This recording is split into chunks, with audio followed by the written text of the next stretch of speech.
وہ ملا عاصم منیر کہتے ہیں۔ حافظ محمد عمر صدیق کے بیانات سننے کے لیے حافظ صاحب کے آفیشیل یوٹیوب چینل الخیر میڈیا کو سبسکرائب کریں۔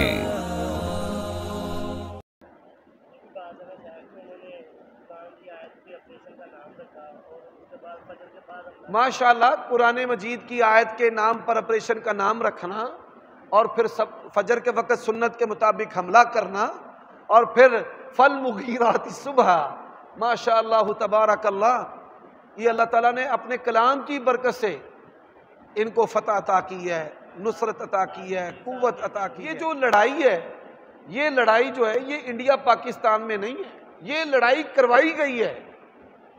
آپ D G I S P R ان کی پہلی جو پریس کانفرنس ہے وہ سنیں۔ انہوں نے کہا کہ جموں کے اندر کچھ لوگ بیٹھے ہیں، ہماری ان پر نظر ہے۔ وہ کون تھے؟ اسرائیلی آرمی کے آفیسرز تھے۔ یہودیوں نے کارٹون بنائے ہیں، سیمسن کارٹون، اس کے اندر انہوں نے یہ دکھایا کہ انڈیا نے پاکستان کے اوپر ایٹمی حملہ کیا ہے۔ تو وہ ایٹمی حملہ کرنے آئے تھے۔ ایٹمی حملہ، اللہ کی قسم ہے، اللہ تعالیٰ نے نا جنگ بدر کی یاد تازہ کر دیا۔ کس نے؟ اللہ نے۔ آپ کو پتہ نہیں کہ ان کے ساتھ ہوا کیا ہے۔ ایک دن کے اندر کئی عالمی ریکارڈ قائم کیے ہیں، پہلے ڈیفنس میں پھر اٹیک میں۔ آپ کو پتہ ہے کہ میرا کوئی اسٹیبلشمنٹ کے ساتھ، آرمی کے ساتھ کوئی تعلق نہیں، ہم تو برسر ممبر ان کو نصیحت کرتے ہیں، بھائی حکومتیں نہ گراؤ، سیاست میں مداخلت نہ کرو۔ لیکن آپ اللہ تعالیٰ کی مہربانی دیکھیں، اللہ کی مہربانی کیا ہے۔ فرانس ایٹمی طاقت ہے، آپ کو پتہ ہے، اور اس کے جو طیارے ہیں ریٹنگ کے اندر، امریکن طیارے، رشین طیارے، ریٹنگ میں رافیل طیارے پوری دنیا میں پہلے نمبر پہ۔ تو ڈیفنس میں پہلے دن ہی انہوں نے طیارے گرا کے اللہ تعالیٰ کے فضل و کرم سے پوری دنیا کو پیغام دے دیا تھا، بھائی تمہاری ایسی کی تیسی۔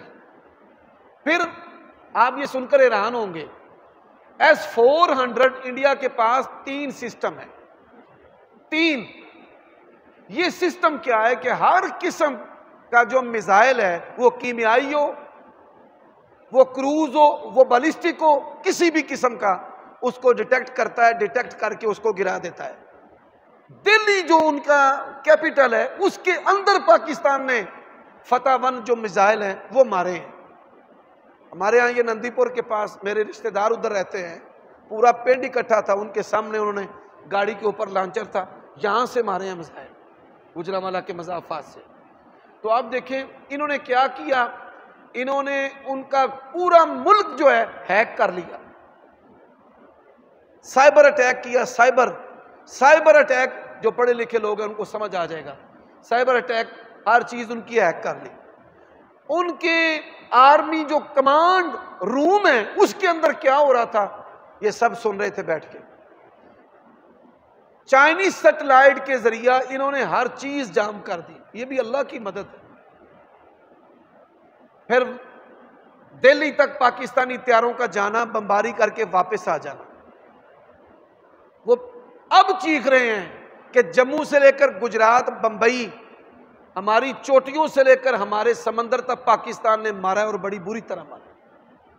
پھر آپ یہ دیکھیں انہوں نے خود امریکہ سے رابطہ کیا، بھئی ہمیں بچائیں۔ اللہ تعالیٰ کی یہ مدد ہے، تائید ہے، نصرت ہے، اور یہ ہمارے حکمرانوں کے لیے، ہماری افواج کے لیے بھی پیغام ہے کہ اللہ نے یہ تمہیں فتح کس پر دی ہے؟ قرآن و سنت پر، قرآن و سنت پر۔ ایک ہو جاؤ، ایک۔ یقین جانیں یہ ایمان کا رشتہ نا عجیب سا رشتہ ہوتا ہے۔